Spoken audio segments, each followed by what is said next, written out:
ইফতারের পূর্ব মুহূর্তে রোজাদারের দোয়া কবুল হয়ে যায়।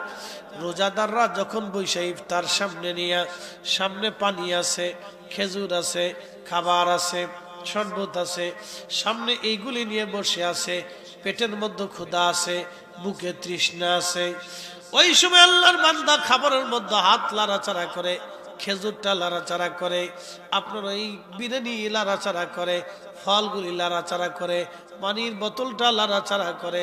আল্লাহর বান্দা খাবারের সামনে চাইয়া থাকে কিন্তু খাবার খায় না, খাবারের সামনে চেয়ে থাকে কিন্তু খাবার খায় না। ঠিক তখনই আমার রব, আমার আল্লাহ ফেরেশতাদেরকে ডাক দেখায়, ফেরেশতারা রে, তোমরা আমার এই বান্দা সৃষ্টি করতে ভেটু দিয়েছিলে, তোমরা বলছিলে ওয়া নাহনু নুসাব্বিহু বিহামদিকা ওয়া নুকাদ্দিসু লাক, তোমরাই বলে তাসবিহ করবে, তোমরা বলে জিকির করবে, তোমরাই বলে হাম করবে। এ ফেরেশতারা রে, দেখ আমার বান্দা সৃষ্টি করতে নিষেধ করেছিলি, আমি আল্লাহ তাদের ক্ষুধা দিলাম, খাবারও সামনে দিলাম, রোজা দিলাম, হুকুম দিলাম, সূর্য ডোবার আগে তারা ইফতার করবে না। দেখরে ফেরেশতারা, খাবারও সামনে আছে, পানিও সামনে আছে, পেটে ক্ষুধাও দিয়েছি, কলিজায় তৃষ্ণাও আমি আল্লাহ দিয়ে দিয়েছি, আবার নির্দিষ্ট সীমানাও আমি আল্লাহ দিয়ে দিয়েছি। ফেরেশতারা রে, আমার বান্দারা, আমি আল্লাহর ভয়ে একটা খেজুর তারা মুখে দেয় না, আমি আল্লাহর ভয়ে পানিও মুখে দেয় না, অথচ কলিজায় তৃষ্ণা, পেটের মধ্যে বিরাট বড় ক্ষুধা।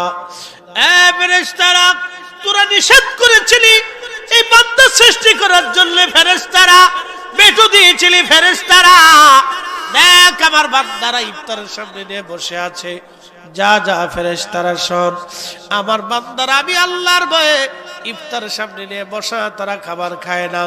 ফেরেশতারা তোরা সাক্ষী থাক, আমি আমার প্রত্যেকটা রোজাদারের জীবনের গুনাহগুলি একেবারে মাফ করে দিয়ে তাদের দোয়াগুলি কবুল করে নিলাম। একবার জোরে বলা যাবে কি সুবহানাল্লাহ। আল্লাহ বানাইলেন কত জাতি, হইল না তোর প্রেম প্রীতি, ওরে অবশেষে মানুষ বানায় প্রেমের কারণে, প্রেমের ডোরি বান্ধরে মদিনার শনে, আহা প্রেমের ডোরি বান্ধরে মদিনার শনে। একসাথে জোরে বলি আল্লাহু আকবার। শাহরু রমাদানাল্লাযী উনজিলা ফীহিল কুরআন।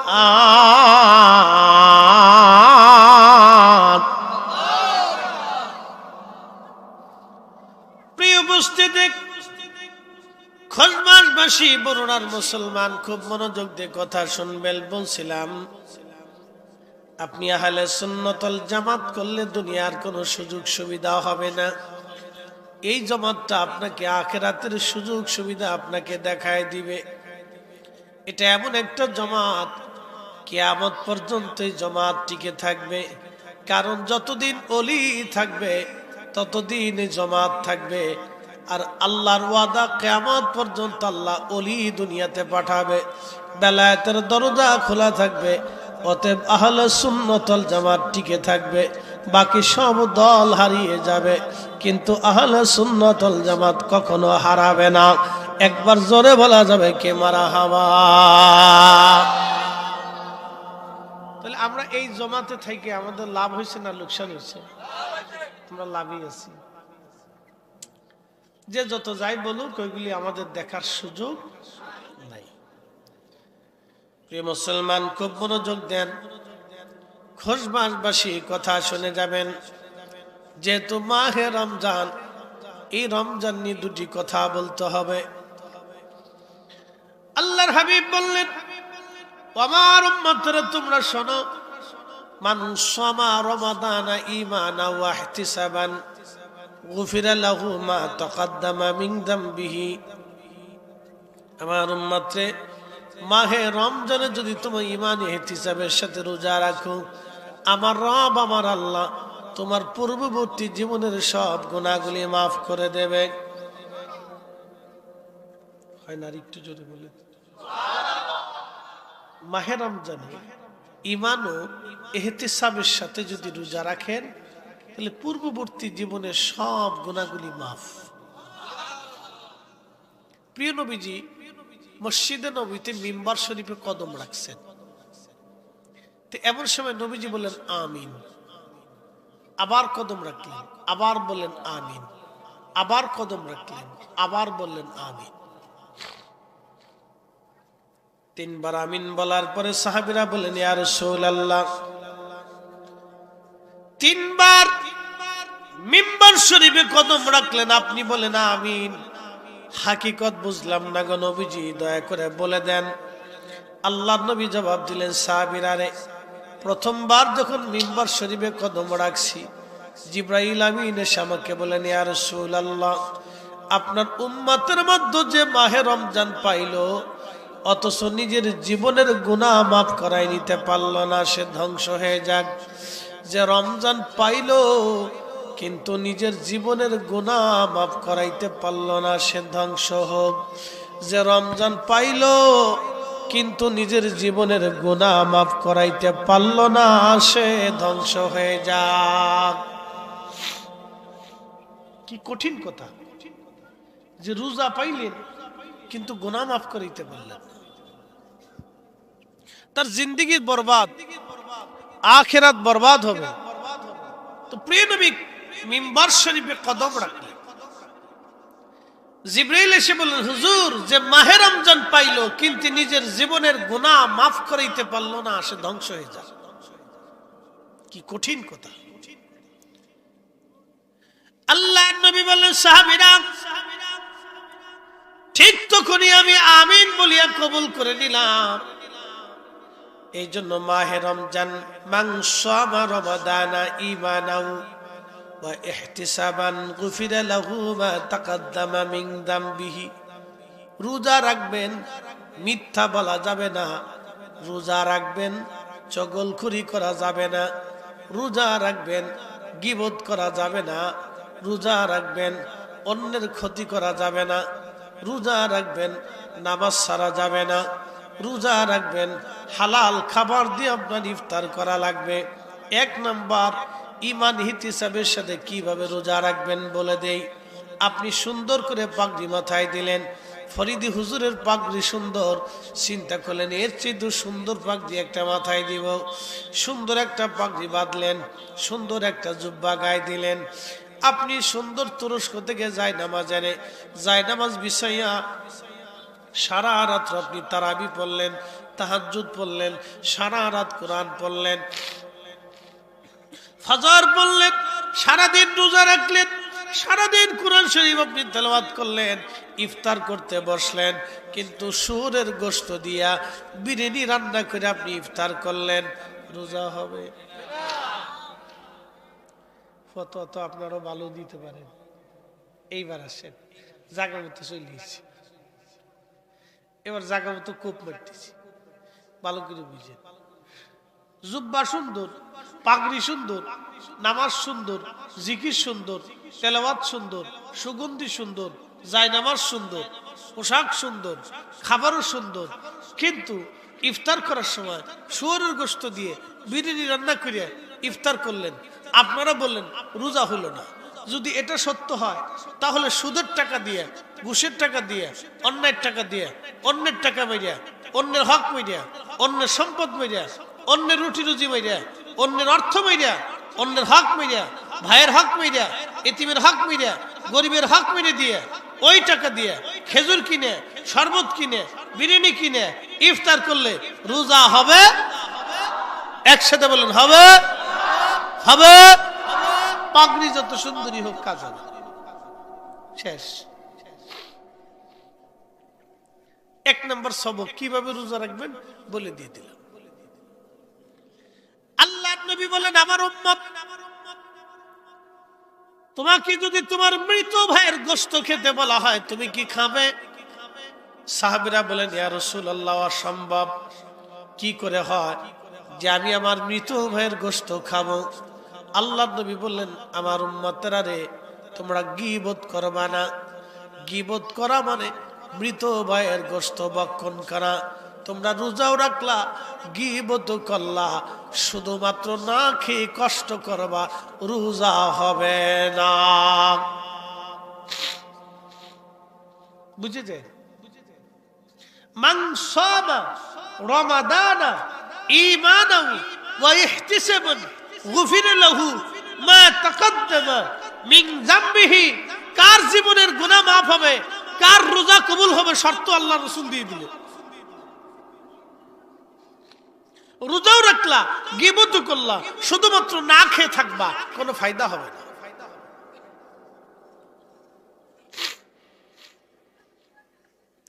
প্রশ্ন রাখবেন ফরিদে হুজুর, গীবত কি?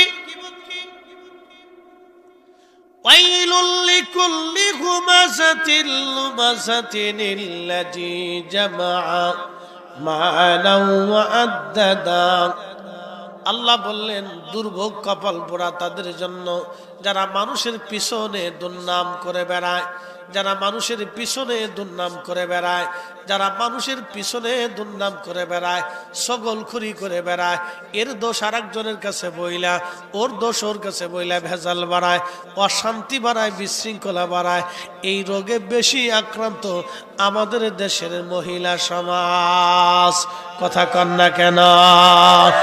এই ভয়াবহ মহামারী রোগে আক্রান্ত আমার দেশের নারী সমাজ। এই ওয়াজগুলি বেডির আমার আর জীবনে দাওয়াত দিবে না, কিন্তু এই হুজুরে ভালো মনে করছিলাম, লোক বালা না। আইসি আমরা দুর্নাম করছি। আমি দুর্নাম করিনি। মহিলাদের একটা রোগ আছে, এই রোগের চিকিৎসা দিতেছি, প্রেসক্রিপশন খুব ভালো, ডাক্তার একবারে খারাপ না, কিন্তু রোগী খুব মারাত্মক। এই রোগে যারে ধরছে তার জাহান্নাম ছাড়ার কোনো রাস্তা নেই। এই রোগে যারে ধরছে, এই ছগলখুরি রোগ, দেখবেন আমরা সমাজে কিছু পান খাওয়া বেডি আছে, পান খাই বেড়া আর খালি গ্রাম করে টোটো করে ঘুরে বেড়া, এই পাড়া ওই পাড়া, ওই বাড়ি সেই বাড়ি, এই বাড়িতে যায় বসে, এই বেডির দোষ ওই বেডির কাছে, ওই বেডির দোষ ওই বেডির কাছে, হেতার দোষ এর কাছে, শাশুড়ির দোষ বউর কাছে, বউর দোষ শাশুড়ির কাছে, বইলা ঘরের ভিতর বিরাট তলে তলে যুদ্ধ বাধায় দিয়ে আসে। বেচারা সারাদিন পরিশ্রম করে সন্ধ্যার সময় বাড়ি এসে দেয় যে মার শাশুড়ির, এই মার বউর স্ত্রীর ঝগড়া। কি ব্যাপার? সারাদিন বেটা পরিশ্রম করে বাড়ি এসে আসার পরে সে ক্লান্ত শ্রান্ত, সে একটু শান্তি চায়, ভালো কিছু খাইতে চায়, কিন্তু আইসে দেখে যে মার সাথে বউর সাথে ঝগড়া। তখনই পুরুষ মানুষের মিজাজ হট হয়ে যায়, সে এক বিশৃঙ্খলার মধ্যে পড়ে যায়, অতিষ্ঠতার মধ্যে পড়ে যায়। হালাল অনেক রুটি রুজি থাকলেও তার মন্তরে শান্তি থাকে না। কথা ঠিক আছে না? এই রোগ মহামারী রোগ, মারাত্মক রোগ মহিলাদের ভিতরে ধরছে। এ রোগের নাম হচ্ছে ছগলখুরি রোগ। আল্লাহর হাবিব বলেন, আমার উম্মত তোমরা শুনিয়ে নাও,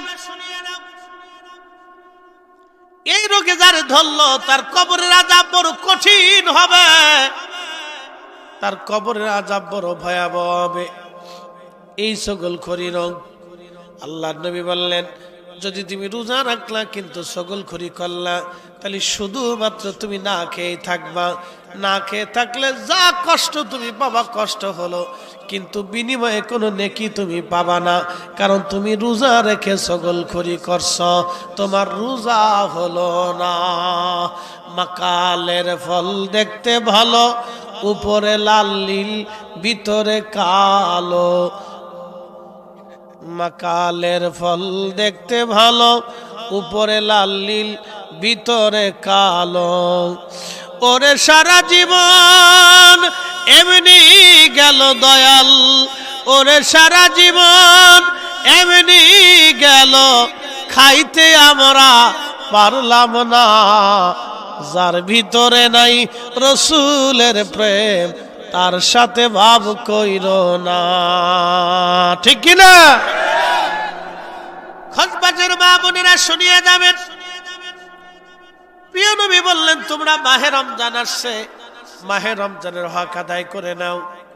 ও আমার উম্মতেরা রে, তোমরা শোনো, মাহে রমজানে আমার গরিব উম্মতকে যদি তোমরা ইফতার করাও, ও আমার উম্মতেরা পেট তৃপ্তি সহকারে যদি তুমি তারে খাওয়াও, প্রিয় নবী বললেন, তোমাকে আমি আল্লাহ আমার আল্লাহ জাহান্নাম থেকে বাঁচায় দেবেন। একবার জোরে বলেন আল্লাহু আকবার। সাহাবী বললেন, হুজুর আমাদের ভিতরে এমনও কিছু মানুষ আছে যারা ইফতার করাইতে সামর্থ্য নাই, হত দরিদ্র, একেবারে দরিদ্র। ইয়া রাসূলুল্লাহ, আল্লাহর নবী বললেন যদি সম্ভব হয় তাহলে তুমি এক পেয়ালা দুধ দিয়ে ইফতার করাও, এক পেয়ালা দুধ দিয়ে তুমি ইফতার করাও। যদি তাও সম্ভব না হয় একটা খেজুর দিয়ে তুমি ইফতার করাও। আর যদি তাও সম্ভব না হয় এক পেয়ালা পানি দিয়ে তুমি ইফতার করাও। একসাথে জোরে বলেন মারহাবা। বলে দুধের কথা নবী কেন বললেন? দুধের কথা এই জন্য বললেন, আরবের মানুষের আগে পশু মেষ, উট, দুম্বা, ছাগল, ভেড়া চড়াইতো। আরবের পশুপালন ছিল খুব প্রসিদ্ধ পশুপালন। এখনো আরবীয়রা পশুপালন করে, হাজার হাজার কোটি টাকার মালিক, তারপরও তারা উট, দুম্বা, ছাগল, ভেড়া চড়ায়। তাদের এই খামার আছে, হাজার হাজার কোটি টাকার মালিক, তারপরও তাদের খেজুরের বাগান আছে। তারা কখনো খেজুরের বাগান নষ্ট করে না। আর বাঙালিরা আবাদি জমি নষ্ট করে পিকনিক সেন্টার বানায়। আবার বুঝেন, আরবিয়ানরা কখনো খেজুরের বাগান নষ্ট করে না। দেখবেন ওদের জীবনে নাই খেজুরের বাগান নষ্ট করিয়া ওরা কখনো বিল্ডিং, প্রাসাদ তৈরি করে না। ওরা খেজুরের বাগান ঠিক রাখে। আর বাঙালিরা হচ্ছে আবাদি জমি নষ্ট করিয়া পিকনিক স্পট বানায়। হলো বাঙালি, দুধ বেশে বিড়ি খায়। আর আরবরা বিড়ি বেশে দুধ খায়।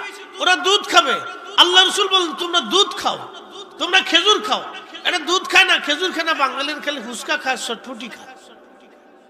কি কথা কর না? এই যে রমজান আসবে, পৃথিবীর সবচেয়ে সিস্টেম ভিন্ন হলো বাংলাদেশে। যত বাজি পুরা আবিজাবি ফসা কষা সব বাঙালিরা খায়। যত আবিজাবি ফসা কষা সব বাঙালিরা খায়। যা খাইলে মেডিন গ্যাস্ট্রিক, আলসার পর্যন্ত হয়ে যায়। এরপরে খাইয়ে পরে শেষে ফার্মেসিতে যায় দুইটা সার্জেল দিয়ে দেয়। এগুলা এসে খাবে। আল্লাহর নবী বললেন যদি সম্ভব হয় এক পেয়ালা দুধ দিয়ে তুমি ইফতার করাও। যদি তা না পারো একটা খেজুর দিয়ে ইফতার করাও। যদি তা না পারো এক পেয়ালা পানি দিয়ে ইফতার করাও। তারপরও আমার রব, আমার আল্লাহ তোমার আমল নামায় একবারে কবুল রোজার সওয়াব আমার আল্লাহ লিখে দেবেন। একবার আওয়াজ তুলে বলা যাবে কি মারহাবা। আল্লাহুম্মা সাল্লি আলা, আহা জবান খুলে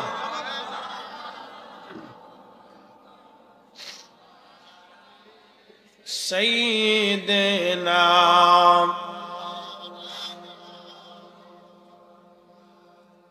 আল্লাহ বানাইলেন কত জাতি,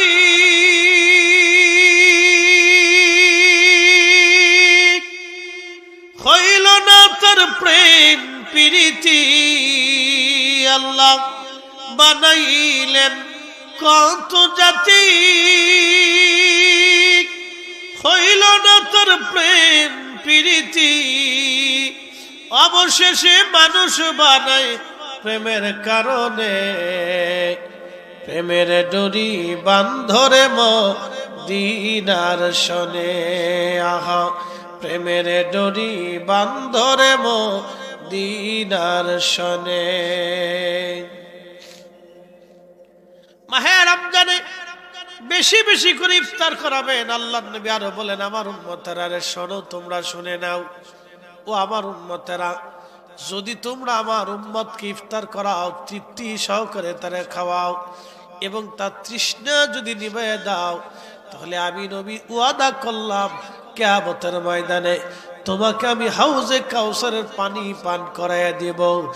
এমন ভাবে তোমার তৃষ্ণাগুলি মিটাই দিব, জান্নাতে যাওয়ার আগ পর্যন্ত তোমার পানির কথা মনে থাকবে না। একবার জোরে বলা যাবে কি আল্লাহু আকবার। আমাদের দেশে আগে ঘরে ঘরে ইফতার হতো। কি কথা বলেন ঠিক কিনা? বাড়ি বাড়ি ইফতার মাহফিল হতো। মানুষের এত পয়সা করেছিল না, কিন্তু মন বড় ছিল। তারা বাড়ি বাড়ি ইফতার মাহফিল হতো। এই বাড়ি ওই পাড়া সেই পাড়া ইফতার মাহফিল হতো।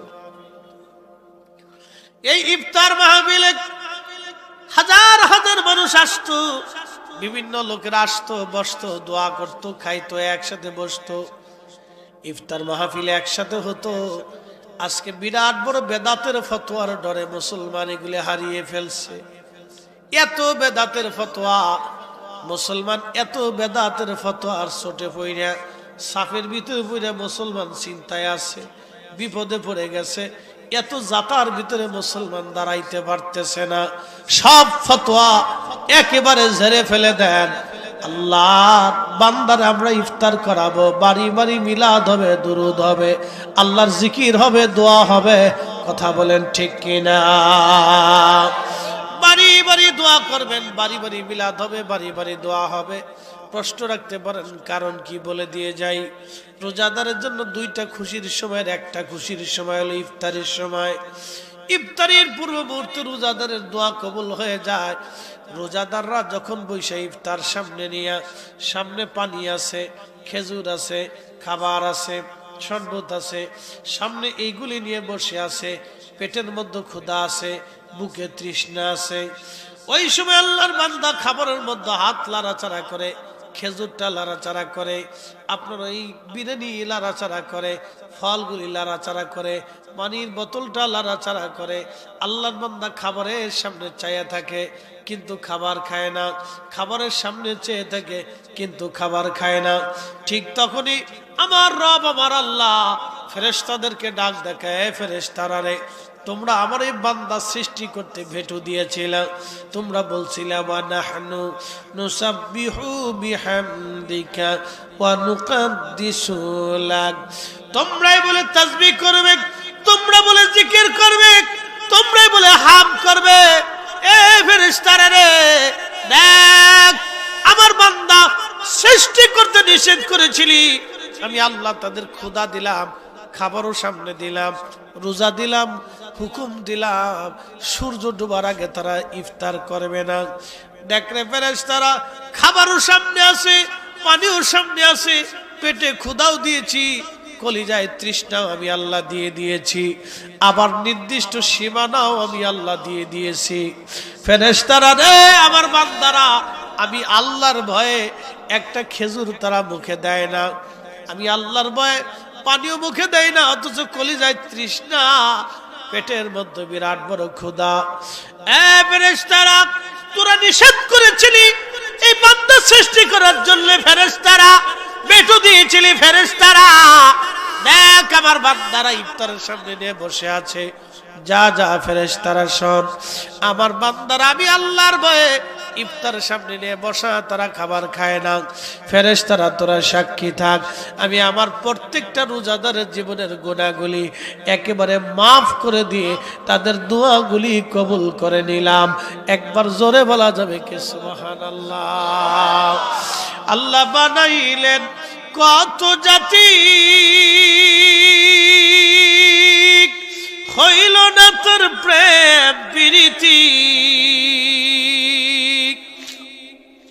ওরে অবশেষে মানুষ বানায় প্রেমের কারণে, প্রেমের ডোরি বান্ধরে মদিনার শনে। আহা, প্রেমের ডোরি বান্ধরে মদিনার শনে। শোনেন, আল্লাহ মানুষ ছাড়াও বহু জাতি সৃষ্টি করছে, কিন্তু কোন জাতির সাথে আল্লাহর প্রীতি হয় নাই। বলে হুজুর কেমন? বুঝাই দিয়ে যাই।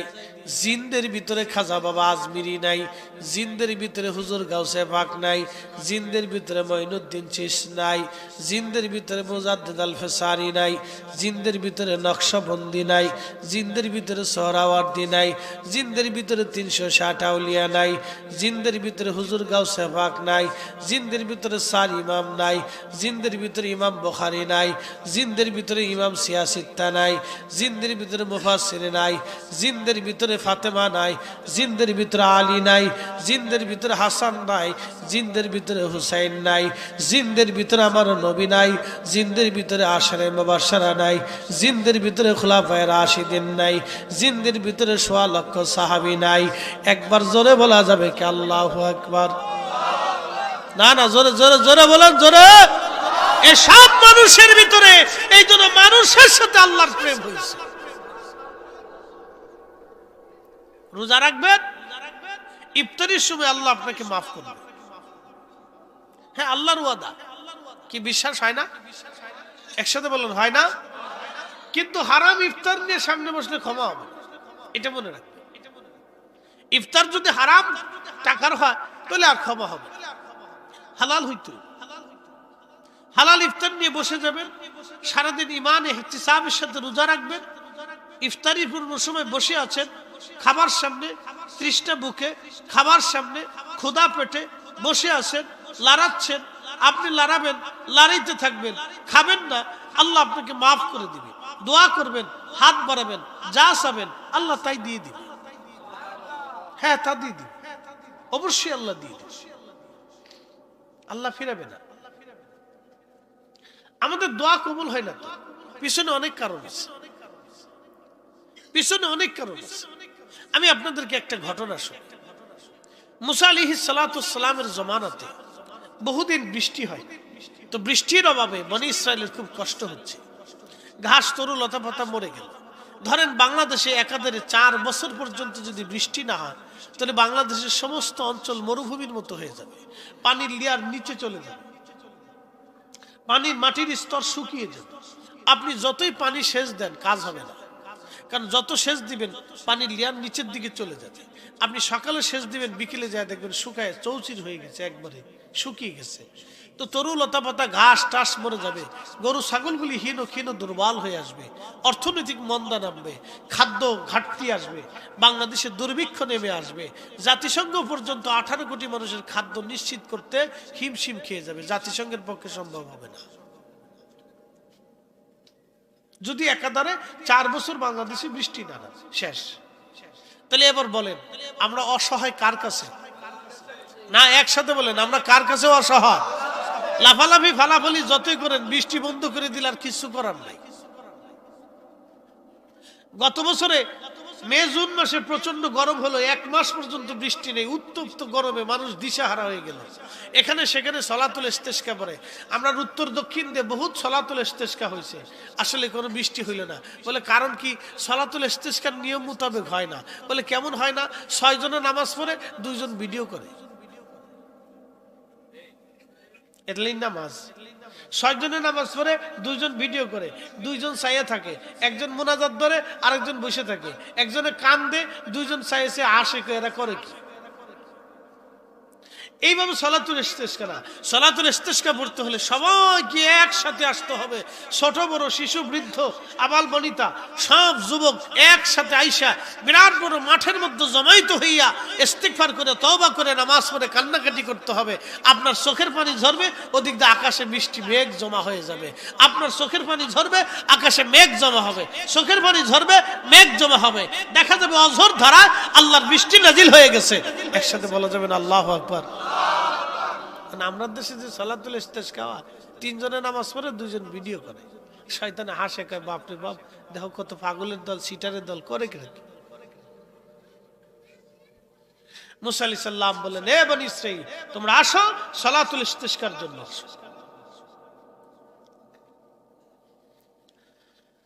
হযরত মুসা নবী সলাতুল ইস্তেসকার জন্য বনী ইসরাইলের লক্ষ লক্ষ মানুষকে দাওয়াত করলেন। বনী ইসরাইলের লক্ষ লক্ষ মানুষ সলাতুল ইস্তেসকা পড়ার জন্য আসছে। সলাতুল ইস্তেসকার নামাজ পড়ার জন্য যখন লক্ষ লক্ষ মানুষ আসলো, আল্লাহর নবী মুসা নামাজ পড়লেন, দোয়া শুরু হলো।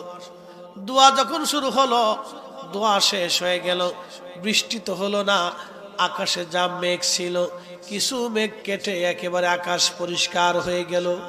বনী ইসরাইল এসে বলল, নবী গো, আমরা বৃষ্টি চাইছিলাম, বৃষ্টি তো হলোই না।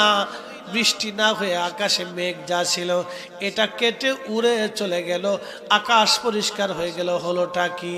আল্লাহর নবী মুসা বললেন, তোমাদের অধিক গুনার কারণে আমার রব আল্লাহ বেজার হয়ে গেছে। তোমরা শোনো, যার গুনাহ আছে সে চলে যাও, যার গুনাহ নাই সে বসে থাকো।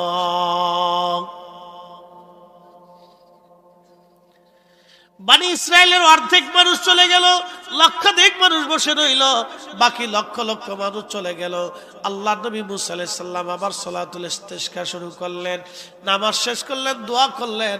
দোয়া হলো, বৃষ্টি তো হলোই না, আরো আকাশে গরম পড়া শুরু হলো। ইমাম আবুল ফারাজ ইবনুল জৌজি 900 বছর আগে তার কিতাবের মধ্যে তিনি লিখতেছেন, বৃষ্টি তো হলোই না, বৃষ্টি না হইয়া আরো প্রচন্ড গরম পড়া শুরু হয়ে গেল। বানি ইসরাইল ডাক ডাকায়, নবী গো, আমরা বৃষ্টি চাইছিলাম, এখন আকাশ জুড়ে মেঘ পরিষ্কার হয়ে গরম শুরু হয়ে গেল, হলোটা কি? বৃষ্টি কবে না। মুসা আলাইহিস সালাম ডাক দিয়ে বলল, বানি ইসরাইল, একটা গুনাহ যে করছো সে চলে যাও, একটা গুনাহ যে করো নাই সে বসে থাকো, একটা গুনাহ যে করো নাই সে বসে থাকো, আর একটা গুনাহ যে করছো সে চলে যাও।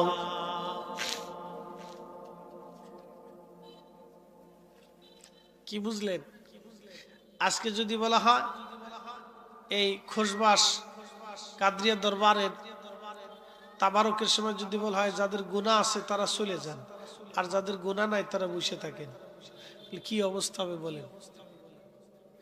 মাঠ ক্লিয়ার, মহিলা পুরুষ কেউ থাকবে না, শুধু বাচ্চারা থাকবে। আর কদ্দুর পাগল টাগল থাকলে দু একটা থাকতে হবে, যা বাদ বাকি যা আছে সব চলে যাওয়া লাগবে। শ্রোতাও যাওয়া লাগবে, বক্তাও যাওয়া লাগবে, কমিটিও যাওয়া লাগবে, পীর সাহেব হুজুরও যাওয়া লাগবে, কামও যাই গিয়ে, সবারই গুনাহ। এর জন্য আমরা আল্লাহর কাছে মাফ চাবো, কথা কন ঠিক কিনা? এর জন্যই মাফ চাবো, যেহেতু আমাদের গুনাহ আছে, এর জন্য বেশি বেশি মাফ চাইতে হবে, এর জন্য বেশি বেশি দোয়া করতে হবে, কথা কন না ঠিক কিনা? বেশি বেশি দোয়া করতে হবে। তো সব বনি ইসরাইল চলে গেল, সারা মাঠের ভিতরে লক্ষ লক্ষ মানুষ চলে যাওয়ার পরে মাত্র একজন মানুষ বসে নিছে, তবে এটা কানা। এটা কি? একসাথে বলেন, জোরে বলেন, কানা। তাও লোকটা অন্ধা, মাঠের এক কোনায় চুপচাপ মাথা নিচু করে বসে আছে। সারা মাঠের মধ্যে নবী মুসা কালিমুল্লাহ সারা মাঠের মধ্যে তাকিয়ে দেখলেন মাঠের ভিতরে কোনো মানুষ নাই, লক্ষ লক্ষ বনি ইসরাইল সব চলে গেছে, মাত্র একজন লোক বসে আছে, অন্ধ। হযরত নবী মুসা আলাইহিস সালাম অন্ধের কাছে যা বলেন, এ অন্ধা, সমস্ত মানুষ চলে গেল, তুমি তো দেখো না সব মানুষ চলে গেছে, অন্তরে তুই কি শুনিস নাই? আমি বলেছি একটা গুনাহ যার আছে সে চলে যাবে, একটা গুনাহ যার নাই সে বসে থাকবে। অন্তরে সব চলে গেল, তুই কেন বসে আছিস? এরে অন্ধ, তুই কেন বসে আছিস? সব তো চলে গেছে। অন্ধ ডাক দিয়ে বলল, হুজুর, হুজুর, আমি শুনছি আপনার ঘোষণা, কিন্তু মানুষ চলে গেছে আমি এটা দেখি নাই, আমি অন্ধ। আমি আপনার ঘোষণা শুনছি নবী মুসা গো, আপনি বলেছেন একটা গুনাহ যে করছে সে চলে যাবে। ও আল্লাহর পয়গম্বর, আমি আল্লাহর বান্দা, জীবনে কোনোদিন কোনো গুনাহ করছি আমার মনে পড়ে না, তবে জীবনে একটা ভুল করেছিলাম, যদি গুনাহ হয়ে থাকে আমিও চলে যাব, আর যদি গুনাহ না হয় আমি অন্ধ আজ বসে থাকব।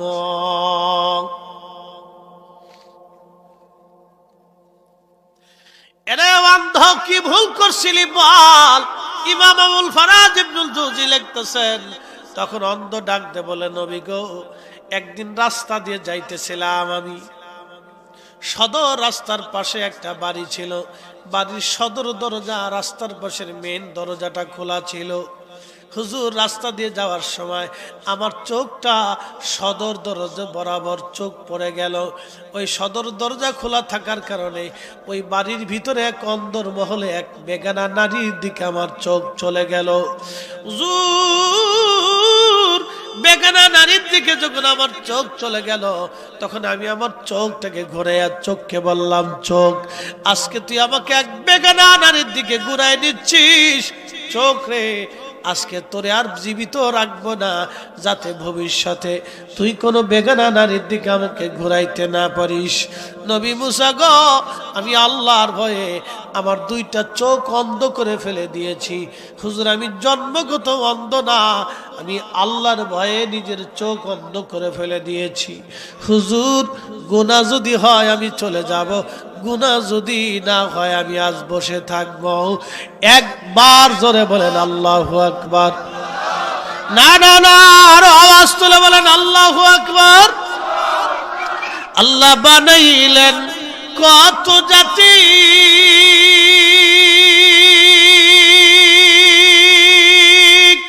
হইল না তার প্রেম প্রীতি, ঠিক কিনা? অবশেষে মানুষ বানায় প্রেমের কারণে, প্রেমের ডরি বান্ধরে মদিনার শনে। আহা, প্রেমের ডরি বান্ধরে মদিনার শনে।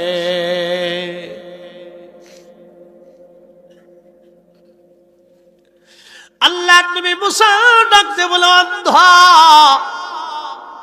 অন্ধরে আর বোঝার বাকি নেই রে অন্ধ, তুই যাবি না, বসে থাকো। আল্লাহর বান্দা, হাত বাড়াও আসমানে, দোয়া করলে আজ বৃষ্টি হবে রে অন্ধ। আল্লাহ looks not to your figures and wealth. আল্লাহ মানুষের সুন্দর চেহারার স্বাস্থ্যের দিকে আল্লাহ তাকায় না। আল্লাহ looks to your heart. আল্লাহ আপনার আত্মার দিকে তাকাবে, কালবের দিকে তাকাবে। আপনাদের সামনে যিনি বক্তব্য দিচ্ছে তিনি জহিরুল ইসলাম ফরিদি। জহিরুল ইসলাম ফরিদি তিনি বক্তব্য দেয়, তার বডিটা একটা মাত্র কায়া, কিন্তু ভিতরে যিনি, তিনি আল্লাহর হুকুমে এসেছেন, আবার তিনি আল্লাহর হুকুমে চলে যাবে। আল্লাহর বডির সাথে বক্তব্য হবে না, আল্লাহর বক্তব্য হবে রূহের সাথে।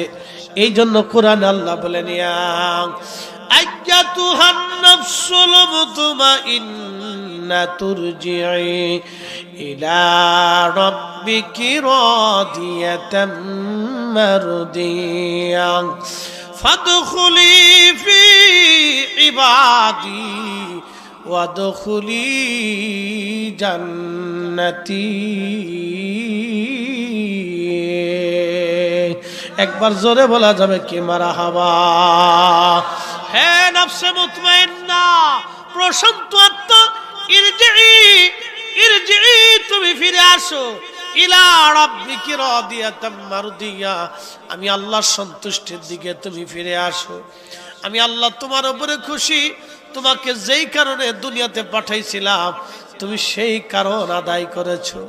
এ নফস, হে আত্মা, তোমাকে যেই জন্য দুনিয়াতে পাঠিয়েছিলাম সেই কাজ তুমি আঞ্জাম দিয়েছো। তুমি নামাজ পড়েছো, তুমি রোজা রেখেছো, হক হালাল মতো চলেছো। আমি আল্লাহ আমার রাসূলের তরিকা মোতাবেক তুমি জিন্দেগি তুমি কায়েম করেছো। হে নফস, চলে আসো। ইরজিই ইলা রাব্বিকি রাদিয়াতাম মারদিয়া, আমি আল্লাহর সন্তুষ্টির দিকে তুমি চলে আসো। আমি আল্লাহর সন্তুষ্টির দিকে তুমি চলে আসো। আমি আল্লাহর সন্তুষ্টির দিকে তুমি চলে আসো। ফাদখুলি ফি ইবাদি ওয়াদখুলি জান্নাতি, আমার ইবাদত গুজর বান্দারা যে জান্নাতের মধ্যে থাকে তুমি সেই জান্নাতে চলে আসো। এই জন্য আল্লাহ নফসের সাথে কথা বলবে, বডির সাথে আল্লাহর বক্তব্য হবে না। চেহারা আপনার যাই হোক, চেহারা দেখে আল্লাহ ফয়সালা করবে না। চেহারা দেখে যদি আল্লাহ ফয়সালা করত তাহলে হযরত বেলালের জিন্দেগিতে কিছুই পেতেন না। আর অর্থ সম্পদ দিয়ে যদি আল্লাহ ফয়সালা করত, থাক না, যদি অর্থ সম্পদ দিয়ে আল্লাহ ফয়সালা করত, অর্থ সম্পদ দিয়ে যদি আল্লাহ ফয়সালা করত তাহলে হযরত ওয়াসাল কারণী জীবনে কিছুই পেতেন না। চেহারা দিয়ে যদি আল্লাহ ফয়সালা করত হযরত বেলাল জীবনে কিছুই পেতেন না। অতএব চেহারা দেখে আল্লাহ ফয়সালা করবে না, আল্লাহ ফয়সালা করবে কাল দেখে, আত্মা দেখে, আত্মা দেখে কাল দেখে, কাল দেখে আল্লাহ ফয়সালা করবে। কথা বলেন ঠিক কিনা? আল্লাহর নবী বললেন, ওরে আমার উম্মত, তোমার বডির মধ্যে একটা গোশতের টুকরা আছে, ইদা সালুহাত সালুহাল জাসাদ, যদি ওই গোশতের টুকরাটা সুস্থ থাকে, পবিত্র থাকে, তাহলে তোমার পোড়া বডিটা পবিত্র, পোড়া দেহ পবিত্র, পোড়া দেহ পবিত্র। আর ওই গোশতের টুকরা যদি নাপাক হয়ে যায়, অপবিত্র হয়ে যায়, অসুস্থ হয়ে যায়, থাক না, থাক না, ডিস্টার্ব করি না, ওরে ডিস্টার্ব করলে ফেরা। হ্যাঁ ঠিক আছে, বসে থাকো, অসুবিধা নেই। হুজুরের দায়িত্ব কি? আল্লাহর নবী তার নাতি পুত্রী নিজে কাঁধের উপরে নিয়ে নিচ্ছে, কি কথা কর না কেন? ইমাম হাসান হোসেন আল্লাহ রসুলের কাঁধের উপরে উঠছে, মারহাবা কর না। বাচ্চাদের কোনো আইব নাই, ও হুজুরও চিনে না, বক্তাও চিনে না, প্রধানমন্ত্রীও চিনে না, রাষ্ট্রপতিও চিনে না, ওর কাছে কোনো ছাতার কোনো বেলুই নাই, কি কথা কর না কেন? ও কাউরে চিনে না, ফিরসামও চিনে না, ওর অলিও চিনে না।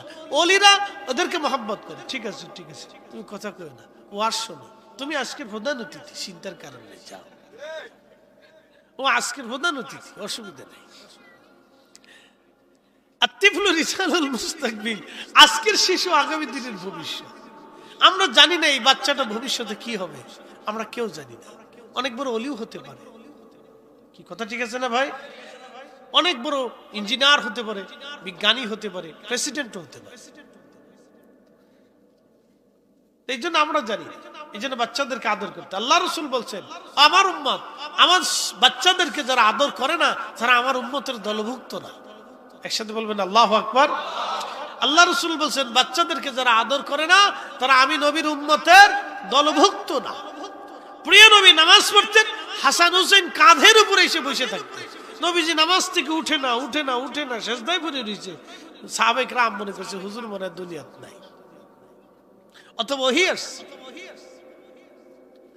নামাজ শেষ হয়ে যাওয়ার পরে নবী বললেন, সাহাবীরা বলল, হুজুর এত বড় লম্বা সেজদা জীবনে কোনোদিন দেখি নাই। আল্লাহর নবী ডাক দিয়ে বলেন, সাহাবীরা রে, আমার হাসান হুসেন আমার কাঁধের উপরে বসেছিল, আমি উঠলে ওরা পরে ব্যথা পায়, তো আমি চাই না ওরা কষ্ট পাক। একবার জোরে বলা যাবে কি মারহাবা? আল্লাহ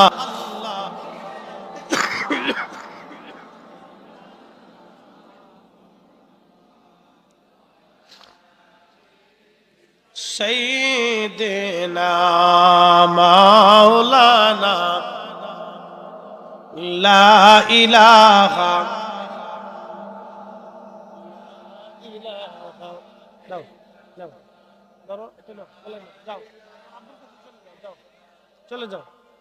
লা ইলাহা ইল্লাল্লাহ, লা ইলাহা, জোরে লা ইলাহা, হাসবি রাব্বি জাল্লাল্লাহ, মা ফি কলবি গায়রুল আহা, নূর মুহাম্মদ, বলি নূর মুহাম্মদ, পড়ি লা ইলাহা ইল্লাল্লাহ, লা ইলাহা, লা ইলাহা ইল্লাল্লাহু মুহাম্মাদুর রাসূলুল্লাহ সাল্লাল্লাহু আলাইহি ওয়াসাল্লাম। আল্লাহ চেহারা দেখে ফয়সালা করবে না। আল্লাহর নবী বলতেছে, ওই অন্ধ আল্লাহর দরবারে হাত বাড়া কাঁদে, ওগো রব, বৃষ্টি চাই আমি তোমার বান্দা, আল্লাহ এক্ষুনি বৃষ্টি দাও, আল্লাহ এখনই বৃষ্টি দাও। বৃষ্টি যদি না দাও, তোমার বান্দা এখান থেকে ফিরে যাবে না। বিনয় বিনয় কাঁদতেছে, আল্লাহ এক্ষুনি বৃষ্টি দাও। বৃষ্টি যদি তুমি না দাও, তোমার বান্দা তোমার দরজা থেকে হাত নামাবে না। আল্লাহ এখনই বৃষ্টি দাও, আল্লাহ এখনই বৃষ্টি দাও, আল্লাহ বৃষ্টি দাও, আল্লাহ বৃষ্টি দাও। এইভাবে বিনয়ী বিনয় আল্লাহর বান্দা কাঁদতেছিল। ইমাম আবুল ফারাজ ইবনুল জৌজি বলেন, আকাশে মেঘ জমে গেল, অঝোর দ্বারা আল্লাহর বৃষ্টি নামা শুরু হয়ে গেল। চিৎকার মেরে জোরে বলেন আল্লাহু আকবার। আল্লাহ বানাইলেন কত জাতি, হইল না তার প্রেম প্রীতি, অবশেষে মানুষ বানায় প্রেমের কারণে, প্রেমের ডরি বান্ধরে মদিনার শনে। আহা, প্রেমের ডরি বান্ধরে মদিনার শনে। এই জন্য আল্লাহ চেহারা দেখে কোনো ফয়সালা করবে না, আল্লাহ সার্টিফিকেট দিয়ে কোনো ফয়সালা করবে না, আল্লাহ সম্পদ দিয়ে কোনো ফয়সালা করবে না। আল্লাহ কোরআনে বললেন, ইন্না আকরামাকুম ইনদাল্লাহি আতকাকুম, যার অন্তরে তাকওয়া বেশি তার দাম আল্লাহর দরবারে বেশি। যার অন্তরে তাকওয়া নাই, সার পয়সাও তার দাম আল্লাহর দরবারে নাই। যার অন্তরে তাকওয়া বেশি তার দাম বেশি। এই জন্য মাহে রমজান আসে লাআল্লাকুম তাত্তাকুন, মুত্তাকি বানানোর জন্য, তাকওয়াবান বানানোর জন্য মাহে রমজান আসলো। ইয়া আইয়ুহাল্লাযীনা আমানু কুতিবা আলাইকুমুস সিয়াম, ঈমানদাররা তোমাদের জন্য মাহে রমজানের রোজাকে ফরজ করে দিলাম, কামা কুতিবা আলাল্লাযীনা মিন ক্বাবলিকুম, তোমাদের পূর্ববর্তীদের জন্য যেমন ফরজ করে দিয়েছিলাম, লাআল্লাকুম তাত্তাকুন, যাতে তোমরা মুত্তাকি হতে পারো, সেই জন্য তোমাদেরকে মাহে রমজান দিয়েছি। শুধু একা একা ইফতার করবেন না, প্রতিবেশীদের খোঁজ খবর নেবেন, আত্মীয় স্বজনদের খোঁজ নেবেন। সর্বপ্রথম আত্মীয়দের মধ্যে যারা দরিদ্র আছে তাদের খাদ্য নিশ্চিত করবেন মাহে রমজানে, তাদের বাড়ি ইফতার পাঠাবেন, খাবার পাঠাবেন। 2 নম্বর, প্রতিবেশী যারা আছে তাদের ঘরের মধ্যে আপনি খাবার পাঠাবেন। অবশ্যই তারা ক্ষুধার্ত থাকলে আর আপনি রোজা রাখলে আপনার রোজায় জান্নাত মিলবে না। আপনার প্রতিবেশী ক্ষুধার্ত থাকবে, রোজার ক্ষুধার্ত থাকবে, আর আপনি পেট ভরে খেয়ে ইফতার করবেন, সেহরি করবেন, আপনি রোজাদার হবেন না, রোজা কবুল হবে না, রোজা কাজ হবে না গো, কাজ হবে না। আমাদের দেশে যে জাকাত হয়ে গেছে এখন হলো রাজনৈতিক জাকাত। রাজনৈতিক জাকাত এটা তো বললে লাভ নাই।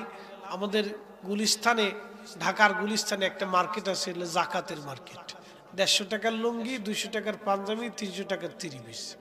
বাপরে বাপ, এই লুঙ্গি পরে মাসখানিক কাজ করার পরে বেটা পেশাব করতে বসে, থাপ করে নিজ দিয়ে সিঁড়ে ফাইডে চলে গেছে।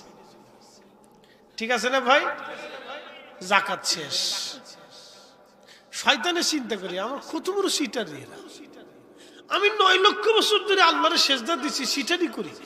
শয়তান কিন্তু 9 লক্ষ বছরের সিটারি করে না, পরে এসেছেন সিটারি করছে। তো 9 লক্ষ বছর আমি সেজদা দিছি, সিটারি করি নাই। আর এরা মাত্র 60 বছরের হায়াত পেয়ে কিভাবে সিটারি করে? কি কথা ঠিক আছে না? কিভাবে সিটারি করে? এগুলো বুঝতে হবে। রাজনৈতিক জাকাত, সামাজিক জাকাত, দেখানোর জাকাত, এগুলি সিস্টেম হয়ে গেছে। এগুলি না, আমার কাছে যে পাগড়িটা পছন্দ আমার আরেক ভাইকে দিতে হলে এরকম একটা পাগড়ি দিতে হবে। আমি যেই খাবারটা পছন্দ আমার ভাইকে আরেকটা খাবার দিতে হলে ওই খাবারটা দিতে হবে, একটা মানসম্মত জিনিস দিতে হবে। এটা হলো জাকাত। এগুলি এখন সিস্টেম নেই। মানুষ কি হয়ে গেছে বুঝি না কিছু। এরা কি আল্লাহর সাথে কি চালাকি করে, না এরা আল্লাহর বুকা মনে করে, আমি বুঝি না কিছু। কি ভাবে এরা আল্লাহকে, আল্লাহ জানে। এগুলি জাকাত না প্রিয় ভাই আমার। আল্লাহকে সন্তুষ্ট করতে আমাদের কাজ হচ্ছে আল্লাহকে খুশি করা। আমরা ফিরে যাব আল্লাহর কাছে। মাহে রমজান আসতেছে, একবারে মুখ্যম সময়। প্রিয় নবী বললেন, মান কামা রমাদান ঈমানান ওয়া ইহতিসাবান গুফিরা লাহু মা তাকাদ্দামা মিন যামবি। যে ব্যক্তি রাত্র জেগে হয়ে নামাজ পড়বে, তারাবি পড়বে, ঈমান ও ইহতিসাবের সাথে পড়বে। আমি রাসূল ওয়াদা করলাম, আল্লাহ ওয়াদা করেছে তার জীবনের সমস্ত গুনাহ আল্লাহ মাফ করে দিবে। রাত জেগে জেগে তারাবি পড়তে হবেন। কয় রাকাত পড়বেন? 8 রাকাত না 20 রাকাত? একসাথে বলে, জোরে বলে। তাহলে যারা 8 রাকাত বানাইলো তাদের তারাবি ঈমান ইহতিসাবের সাথে হয় না, কারণ তারাবি মূলত 20 রাকাত। তাহলে আমি এত দলিল দেব না, শুধু একটু বুঝাই। এদেশে ইসলাম 360 জন আল্লাহর ওলি আনছিলেন, এতে কি কোনো সন্দেহ আছে? তিনারা যে আল্লাহর ওলি ছিলেন, আল্লাহর পেয়ারা ছিলেন, আল্লাহর মেহবুব ছিলেন, তাতে কি কোনো সন্দেহ আছে? আচ্ছা, আল্লাহ কি সবাই ওলি বানায়? প্রেসিডেন্ট ট্রাম্পরে কি আল্লাহ ওলি বানাইছে? প্রেসিডেন্ট পুতিনরে ওলি বানাইছে? প্রেসিডেন্ট শি জিনপিংরে ওলি বানাইছে? সৌদির বাদশারে ওলি বানাইছে? জাতিসংঘের মহাসচিবরে ওলি বানাইছে? আমাদের প্রধান উপদেষ্টা ওই যে ডক্টর ইউনূসরে কি ওলি বানাইছে? না না, আল্লাহ এগের কাউরে তো ওলি বানায় নাই। আল্লাহ ওলি কারে বানাইলো? ওলি যাকে বানাইছে যিনি হুজুর গাউসে পাক, ওলি খাজা মাইনুদ্দিন চিস, ওলি 360 আউলিয়া, ওলি 12 আউলিয়া, অসংখ্য ওলিরা আল্লাহ তাদেরকে বন্ধু বানাইছে। বন্ধু বানাইছে তারা যেই নীতিতে, যেই পথে, যেই আকীদা, যেই আমলে ঘুমায় গেছে, ওই আমলে, ওই আকীদা, ওটাই হলো অরিজিনাল পথ। কথা বলেন ঠিক না বেঠে?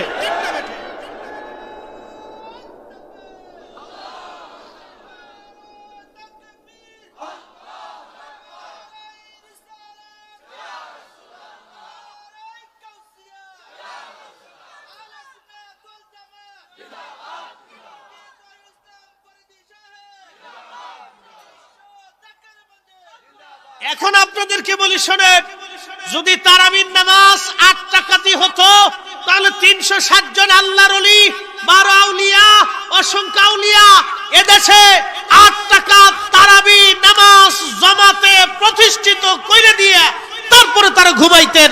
যেহেতু তারা 20 রাকাত তারাবি প্রতিষ্ঠিত করেছে, অতএব এটাই মদিনার নামাজ, এটাই রাসূলের নামাজ, এটাই সাহাবায়ে কেরামের নামাজ। কথা বলেন ঠিক না? নতুন যারা 8 রাকাত বানাইছে এরা ধোঁকাবাজ। কি কথা কন না কেন? জোরে বলে। এরা কি বাজ? ধোঁকাবাজ। এরা শয়তানের দালাল। এরা আজাজিলের টেন্ডার নিয়ে আইছে, নালি আমেরিকার টেন্ডার আছে, নালি ইসরায়েলের টেন্ডার আছে। কি কথা ঠিক আছে নাকি ভাই? মুসলমানের ঈমান চুরি করার জন্য। আল্লাহ এদের থেকে আমরা হেফাজত করুক বলে না। আমি যদি নামাজ বুকের উপরে হাত বাঁধাটা দেশে জরুরি হতো তাহলে 360 জন আল্লাহর ওলি, অসংখ্য আল্লাহর ওলিরা বুকের উপরে হাত বাঁধাইয়া নামাজ শিখাই দিয়া তারপরে তারা ঘুমাইতেন। অতএব তারা যেহেতু নাভির নিচে হাত বাঁধা শিখিয়ে গেছেন, অতএব এটাই হচ্ছে মদিনার নামাজ, মদিনার সালাত, সাহাবীদের নামাজ। কথা বলেন ঠিক না বেটি? আশা করি আপনারা বুঝছেন। এই জন্য এই পথ মুক্তির পথ। আল্লাহ বলছেন ইহদিনাস সিরাতাল মুস্তাকিম সিরাতাল্লাযীনা আন'আমতা আলাইহিম, চালাও সে পথে যে পথে তোমার প্রিয়জন গেছেন চলি। আল্লাহ সবাইরে প্রিয়জন বানাই না। যদি আল্লাহ সবাইরে ওলি বানাইতো তাহলে বর্তমানে প্রেসিডেন্ট ডিরামরে আল্লাহ ওলি বানাইতো, পুতিনরে ওলি বানাইতো, শি জিনপিংরে বানাইতো, তারপরে আপনার ওই জাতিসংঘের মহাসচিবরে বানাইতো, আমাদের ডক্টর ইউনূস সাহেবরে বানাইতো, তারপরে আমরা সেনাপ্রধানরে বানাইতো, আরো কত রাষ্ট্রপতি, বিচারপতি, কত কিছু আছে, হেগের আল্লাহ ওলি বানাইতো। কিন্তু বানাই নাই। আল্লাহ সবাই ওলি বানায় না। আল্লাহ যারে পছন্দ করে তাকে ওলি বানায়। যে আল্লাহর হয়ে যায় আল্লাহ তার হয়ে যায়। আল্লাহ সবাই ওলি বানায় না, আর সবাই ওলি হতে পারে না। এই জন্য আল্লাহ বলছেন তোমরা সবাই ওলি হতে পারবে না, কিন্তু ওলির সঙ্গী হয়ে যাও। অকুনু মা'আস সাদিকিন, তোমরা সাদিকদের সঙ্গী হও, ওলিদের দলভুক্ত হও, ওলিদের সাহায্যকারী হও, ওলিদের সাথী হও, ওলিদের খেদমত গুজার করো, ওলিদের মুহিব্বিন হয়ে যাও। পৃথিবীতে সবাইকে ডাক্তার হবে? সবাই যদি ডাক্তার হয় তো রোগী কি হবে? সবাই যদি মাস্টার হয় তো ছাত্র কি হবে? সবাই যদি ইঞ্জিনিয়ার হয় তো এই রাজমিস্ত্রি কি হবে? সবাই যদি রাজমিস্ত্রি হয় তো কামলা কি হবে?